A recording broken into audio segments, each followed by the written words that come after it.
Bab 2789. Membantu langit menegakkan keadilan. Shiro tidak panik kali ini, melainkan memegang guntur dewa dan bunga teratai hitam, lalu langsung diarahkan ke wajah wanita bergaun polos. Dua harta alam semesta 4 dimensi. Wanita bergaun polos itu menggelengkan kepalanya, dan dua helai cahaya pedang menebas langsung ke guntur dewa dan bunga teratai hitam. Dua harta surga dan bumi hancur, kemudian berubah menjadi fragmen yang tak terhitung jumlahnya dan perlahan jatuh dari langit. Melihat adegan ini, Shiro tercengang. Tapi dia segera mendapatkan kembali akal sehatnya. Dia tidak menembak, tetapi melihat kedua mata warrior yang dihancurkan oleh wanita bergaun polos. Ketika melihat warrior yang, dia langsung menangis. Wanita bergaun polos itu menjentikkan jarinya dan beberapa helai cahaya pedang muncul di sekitar Shiro, lalu dia berjalan perlahan menuju warrior yang di kejauhan. Dia masih saja begitu tenang. Di kejauhan, mata warrior yang tertutup rapat dan leluhur pedang di tangannya terus-menerus gemetar. Pada saat ini, jiwa pedang dan niat membunuh yang memancar dari seluruh tubuhnya hampir mencapai puncaknya. Ilmu pedang hidup dan mati. Warrior yang bergerak tiba-tiba. Sebuah cahaya pedang melintas di lapangan dengan sangat cepat. Batas maksimal ilmu pedang hidup dan mati. Itu juga bisa dikatakan sebagai batas maksimal warrior yang. Di kejauhan, wanita bergaun polos berhenti. Pada saat ini, seberkas cahaya pedang berhenti beberapa inci di antara alisnya, tanpa bisa bergerak lebih jauh lagi. Karena wanita bergaun polos menjepit ekor cahaya pedang dengan dua jari. Wanita bergaun polos dengan lembut mengusap ibu jari dan telunjuknya. Lalu dalam sekejap, cahaya pedang yang dilepaskan oleh warrior yang hancur dan berubah menjadi ketiadaan. Setelah menghancurkan cahaya pedang warrior yang, wanita bergaun polos itu secara mengejutkan tidak menembak. Dia menunduk, saksikan kehancuran alam semesta ini bersamaku. Begitu suaranya jatuh, dia membungkuk dan pedang yang berada di alam semesta 3 dimensi, pedang menjalani kebenaran, tiba-tiba muncul di alam semesta 4 dimensi. Pada saat ini, para master dari alam semesta 4 dimensi yang tak terhitung jumlahnya mengangkat kepala mereka, terutama para master di kota gantung. Ketika melihat pedang menjalani kebenaran, para master melarikan diri keluar seperti orang gila. Namun, semuanya sia-sia. Seiring menurunnya pedang menjalani kebenaran, semua yang ada di alam semesta 4 dimensi mulai hancur berkeping-keping.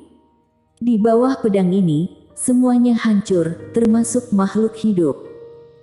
Dengan cara ini, di bawah tatapan wanita bergaun polos, alam semesta 4 dimensi mulai musnah dan makhluk hidup di alam semesta 4 dimensi itu mulai musnah.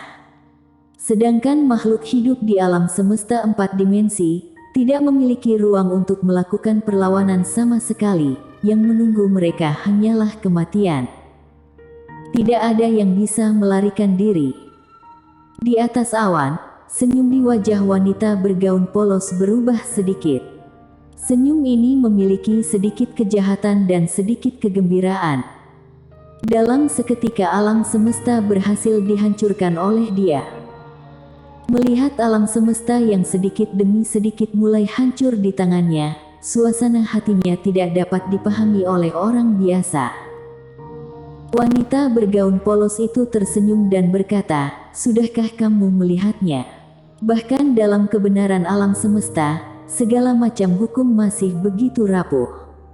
Jalan dunia tidak ada akhirnya, tetapi akulah akhir." Segera, seluruh alam semesta 4 dimensi dimusnahkan sepenuhnya dan menjadi ketiadaan. Itu dimusnahkan secara tiba-tiba.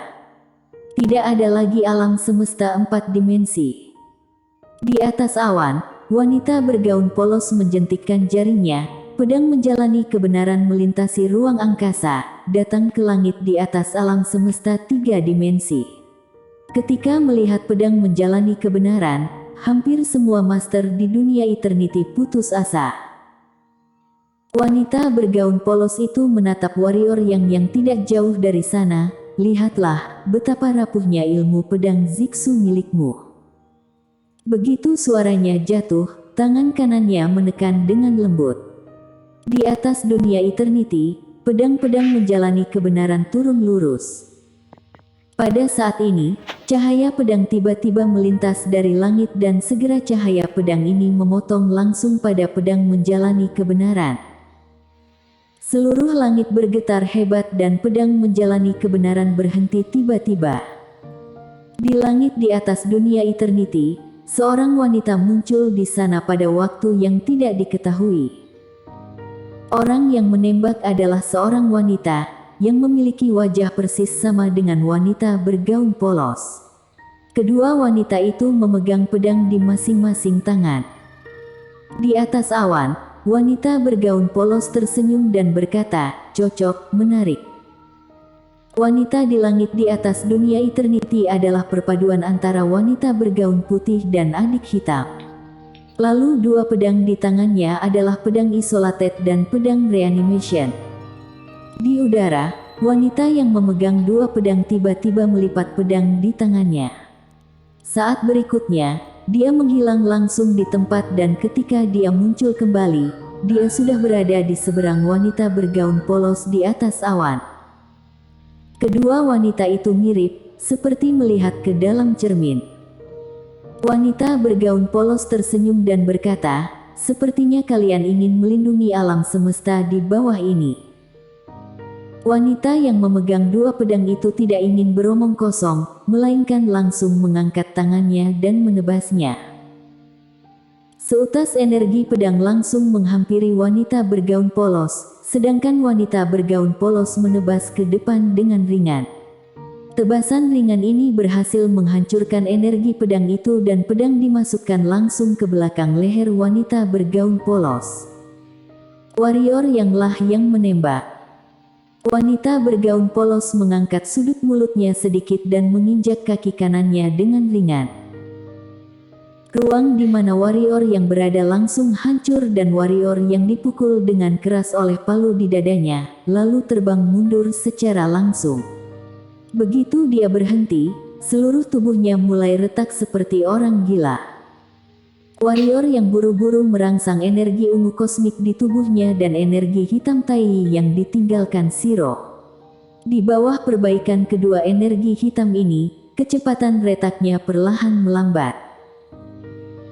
Warrior yang melihat ke atas dan melihat ke kejauhan, tidak jauh, seorang wanita bergaun polos tiba-tiba menghilang di tempat dan ketika dia muncul kembali, dia sudah berada di depan wanita yang memegang dua pedang, lalu wanita yang memegang dua pedang tiba-tiba menusuk ke arah depan. Dua jenis ciwa pedang dikerahkan, tetapi wanita bergaun polos itu hanya membuat gerakan menyapu dengan ringan dan dua jenis konsepsi niat itu lenyap. Saat berikutnya, sebuah pedang ilusi datang dari wanita yang memegang dua pedang, menusuk menembus dada. Wanita dua pedang itu langsung terbang keluar. Di luar 100 klan, wanita berpedang dua itu berhenti, sebuah lubang darah muncul di dadanya dan pada saat yang sama, tubuhnya menjadi agak ilusi. Wanita bergaun polos itu melirik wanita yang persis seperti dia tidak jauh di depannya dan berkata sambil tersenyum, "Pada dasarnya kita adalah akar yang sama dan aku tidak ingin membunuh kalian, akan tetapi mengapa kalian menghentikanku ketika aku ingin mengejar jalanku sendiri?" Diam. Wanita yang memegang dua pedang tiba-tiba meraung, "Apakah kamu masih ingat kenapa aku berkultivasi pedang pada saat itu?" Senyum di bibir wanita bergaun polos itu berangsur-angsur menghilang. Wanita yang memegang dua pedang berjalan perlahan menuju wanita bergaun polos. Pada masa itu, Rowika kejam dan menghancurkan dunia dengan guntur dewa, dan di mana semua orang di keluarga dibunuh oleh guntur dewa. Kakak membawa aku melarikan diri pada saat dia berusia 8 tahun dan aku 6 tahun. Apakah kamu ingat bagaimana dia meninggal? Wanita bergaun polos berkata dengan lembut, ingat, dia menyisakan setengah bagian dari roti kukus padaku. Begitukah?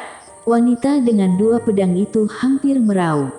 Entah sejak kapan sudah ada 2 garis cairan bening di pipinya.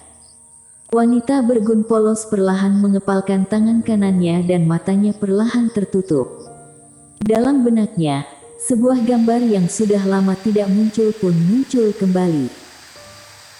Itu adalah hari kiamat, di mana seluruh langit dipenuhi dengan guntur dewa yang tak terhitung jumlahnya, di mana guntur dewa ini terus-menerus menghancurkan para praktisi di bumi.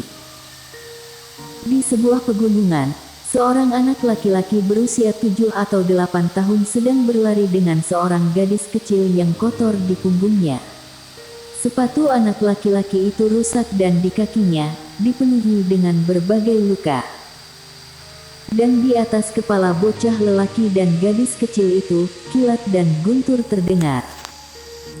Dengan cara ini, anak laki-laki membawa gadis kecil itu ke celah kecil di gunung yang hanya cukup untuk menampung 2 anak. Bocah laki-laki menyeka keringat di wajahnya. Dia memeluk gadis kecil di sampingnya dengan erat. Grecia, jangan takut. Dia mungkin bahkan tidak menyadari bahwa suaranya bergetar. Kedua tangan kecil gadis kecil itu dengan erat menggenggam lengan anak laki-laki itu dan dia melihat keluar melalui celah di gunung. Ada kilatan petir yang tak terhitung jumlahnya di seluruh langit di luar dan berbagai raksasa terbang dari waktu ke waktu. Gadis kecil itu berbisik, kakak, listrik apa itu? Dan yang terbang itu, mengapa mereka memakan orang? Anak kecil melirik ke langit, di mana ada guntur dan kilat yang turun dari waktu ke waktu, lalu setiap kali guntur dan kilat jatuh, akan ada ledakan yang memekakkan telinga. Anak kecil menelan ludah, suaranya bergetar, listrik itu, ayah berkata, itu diturunkan oleh Tuhan untuk menghukum kita. Menghukum. Gadis kecil itu menatap anak laki-laki itu, kenapa? Apakah kita melakukan sesuatu yang salah? Bocah laki-laki itu memeluk gadis kecil itu erat-erat, dengan sedikit tangisan, ayah berkata, bila Tuhan ingin kita mati, maka kita harus mati, ayah dan ibu sudah mati semua, kita harus hidup dengan baik. Gadis kecil itu menoleh untuk melihat dunia di balik celah itu dan ada beberapa kebingungan di mata kecil itu. Di luar celah-celah gunung, langit dan bumi diselimuti oleh guntur dan kilat yang tak terhitung banyaknya serta segala siluman besar merajalela. Di celah gunung, kedua anak itu saling berpelukan erat. Di suatu malam, kakak, aku lapar. Bocah laki-laki mengeluarkan setengah roti kukus dan menyerahkannya kepada gadis kecil itu, Grecia makan. Gadis kecil itu menggigit, seolah memikirkan sesuatu, dia menyerahkannya kepada anak laki-laki itu, kakak, kamu makan. Felix menggelengkan kepalanya, kakak sudah makan. Grecia makan. Saat dia mengatakan itu, dia dengan sengaja menggerakkan tenggorokannya. Gadis kecil itu percaya. Pada tengah malam, di luar celah gunung, masih ada kilat dan guntur serta deru siluman besar dari waktu ke waktu. Anak kecil memeluk gadis kecil itu erat, suaranya sedikit lemah, Grecia. Kakak ingat, kamu sepertinya suka berlatih pedang. Gadis kecil itu mengangguk, Grecia ingin melindungi kakak, ayah dan ibu. Anak kecil itu tiba-tiba menangis, tetapi gadis kecil di malam yang gelap tidak melihatnya. Bocah laki-laki mencium kening gadis kecil itu dengan lembut, Grecia, jika kamu sudah menjadi lebih kuat di masa depan, kamu harus melindungi mereka yang lemah seperti kita. Jika ada seseorang yang melindungi ibu dan ayah, mereka tidak akan mati, dan juga mereka yang di luar, mereka, kakak sangat lapar, sangat lapar. Fajar. Anak kecil itu tidak bergerak, tubuhnya sudah dingin. Gadis kecil itu menguburkan anak laki-laki di celah gunung dan dia berlutut di depan celah itu siang dan malam. Keesokan harinya, gadis kecil itu bangun, dia berbalik dan berjalan keluar dari gunung. Di jalan, dia bertemu beberapa mayat, dia berjalan ke salah satu mayat, dia mengambil pedang dari mayat itu dan dia memegangnya di keduanya. Lalu tatapan dingin di matanya tidak sesuai dengan usianya. Mulai sekarang, kamu akan disebut pedang-pedang menjalani kebenaran, kamu ikuti aku untuk membantu langit menegakkan keadilan. Dengan cara ini, gadis kecil itu berjalan keluar dari gunung dengan pedang. Bersambung.